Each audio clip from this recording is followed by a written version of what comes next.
Yo, guys, I'm telling you, yo, this is the best motherfucking cereal that they got in this world, son. It's the best motherfucking cereal that exists. The best breakfast cereal that exists. I'm telling you. Honey Nut Chex? They should call this shit Honey Nut Crack. Shit is so lit. God damn it. Yo, what the fuck did they put in this to make it taste so good, so delicious? What's the ingredients? What is in this? Honey. Sugar. How come the rest of the ingredients look so funny to me, though?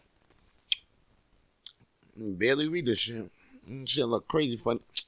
Man, that's why it looks funny, because this is the goddamn funny papers, man. Why is it so small today?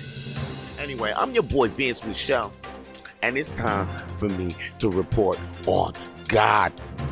Because this is the funny papers with Vance Michel, and we got a whole lot of comedy news for you on the way right now, man. I got some special important news to tell you right now, yo. You know, Kim Kardashian got sexually assaulted while opening for Joey Diaz in the Sony Hall in October 8 in New York. Now, this is how it happened. She went to go get her phone in the middle of the crowd, and in the crowd, a man tried to poke her in her, her little private areas.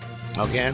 Actually, he almost got in there. He breached the barrier a little bit, man. You know what I'm saying? And you know what Kim Kardashian asked to say too? She also said that Joey Diaz is the worst human being she had ever met. Anyway, right when it happened, she turned around and then the guy acted like he was blind. And now the assault happened when the crowd was cheering for Joey as he went on stage, and the lights were dim, so she couldn't even follow him. But security was later to find him because they had cameras. Thank God. And she was able to ID him later, but the guy didn't care because on his way being escorted out the stadium, he was like, oh, at least I got to touch Kimmy's weenie, or Kimmy's, you know what I'm saying? And that's not cool. That's not cool. And I'm glad they caught that guy. That's what I'm about to say on that. And yo, I'm sure you hear a lot of places they be like, yo, the girls should watch out where they should go. But I feel like us comedian guys, I think we need to more step up for our colleagues because the situation is getting crazy. Anyway, moving on. In the next thing I heard, I see in the funny papers right here in front of me, man. Damn, this thing is small, but it's here. This shit is packed full of information. This little shit, man.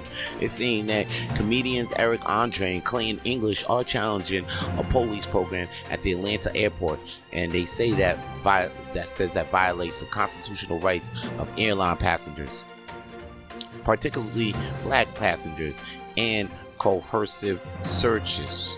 Okay, just as they were about to board their flight, they got stopped by Clayton police and they got illegally searched. Okay, now later they filed a lawsuit against them for allegedly racially profiling them and illegal stop and search procedure person through racial profiling. Now Andre said he didn't like being gawked at, like he did something wrong and felt dehumanized and demoralized. And Eric Andre also says that, listen, this thing happens to black people all the time, and now that he has a platform for things for him, things to happen, for people, for eyes to see this situation, because check this out. From August 30, 2020 to April 30, 2021, 402 jet bridge stops have been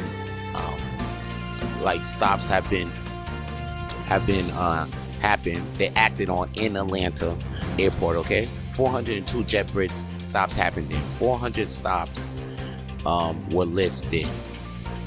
Races were listed, and out of 378. 400 stops. Okay, and then 378 races were listed, and 211 passengers were black. Okay, so Andre also voluntarily told the cops his travel plans and let them search his bags. But the Clayton police didn't even want to cooperate with that. So, like I said, Eric Andre said he has the resources. He says, I have the resources to bring internally eyes to this situation. And this is not an isolated incident. If black people don't speak up for each other, who will? So I'm here speaking with you, my brother Eric Andre. You know, Monag, he's Asian. Gotta say that. All right, moving on, man. You know, in the movie news, Snoop Dogg got a new movie coming out called The Underdogs. I heard it's like some type of hip-hop version of the Brad News Brown. It's like, but Snoop Dogg. And he just added, but the shit looked lit, though. Okay, he just added Andrew Schultz, Mike Epps, and George Lopez to the cast. Now, the movie, like I said, is billed to be the Bad News Bears of the Youth Football League.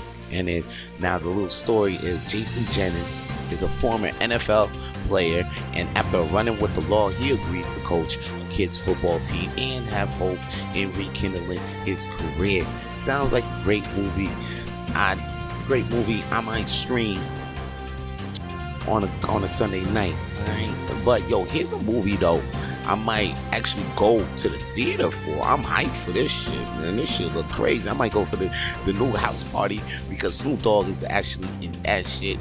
He's actually in it with Kid Cudi, Adonis, AD's in that movie. Andrew Santino is in that movie. It looked like Remy Ma was in that movie, but it looks like it is the remake of House Party. Remember that movie with Kid and Play? Motherfucking doing that dance. I wonder if they're gonna bring back the dance. But even Kid and Play makes a cameo, of course. But it's two friends, and Jason Lattimore and Tosin Cole are the ones that play the friends.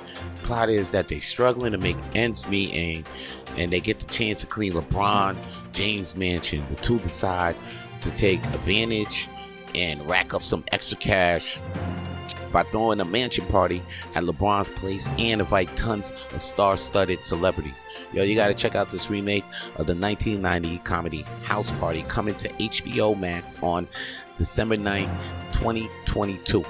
I'm hyped about the trailer. I saw the trailer. It was dope. I'm hyped about it, yo.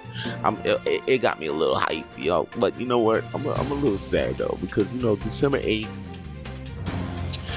We heard that Trevor Noah was going to lead the Daily Show, and we found out the last date is going to be December 8th for Trevor Noah on the Daily Show. Then it's going to be on hiatus till January 17th, and then Trevor, he released a statement saying, Chris McCarthy has been a great boss, helping me develop my talent in front of the camera and behind the scenes, working on some content that will be available across the Paramount family. Jeez, I wonder, you see, he released that statement, and then a while back, guess what? There's like a Daily Show kind of documentary now. There's like, it's crazy things. So, you know what? Shout out to Trevor Noah, because, you know, when you say goodbye to one thing, that just means hello to something greater. Now, here's something great that I heard the other day.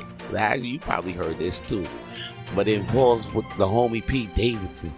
Okay, you know what? Pete Davidson is always in the news, but it ain't really about comedy. It's because he was dating. Well, right now he was dating Kim Kardashian. You know, on a recent episode of the Kardashians, Kim reveals to her grandma that she had sex in front of a fireplace in a Beverly Hills hotel in honor of her.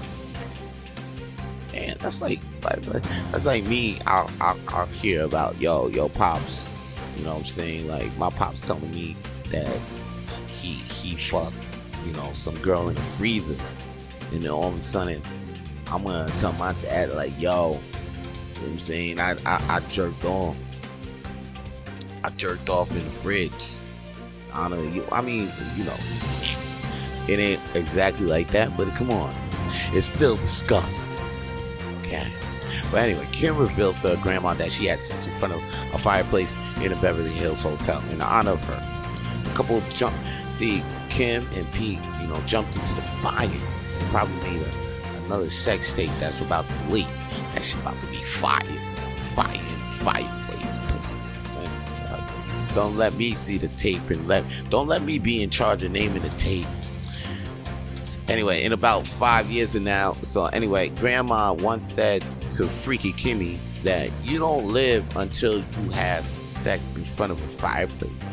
And then, you know, she told Pete that after a long night of talking and making out. Now, you know that's about to be every basic bitch is like, that's about to be on every basic bitch's to-do list. I don't care. But hey, more power to you. You know, there's gonna be a lot of fireplaces. It's gonna be hot now.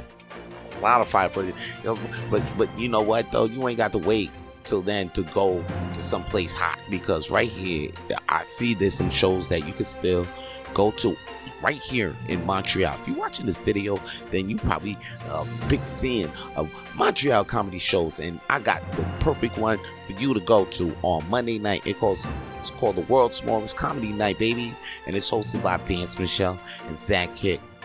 And yeah, and you know, mostly, yeah, it's Vance Michel and Zach Kick at Hurley's, and it starts at 8 p.m. And guess what? There's another open mic that starts at 10:30 p.m. Telling you want to go there.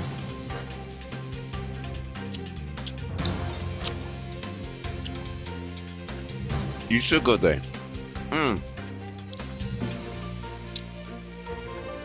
Why you put this text in front of me? This shit is good. Anyway, I'm your boy Vance Michel.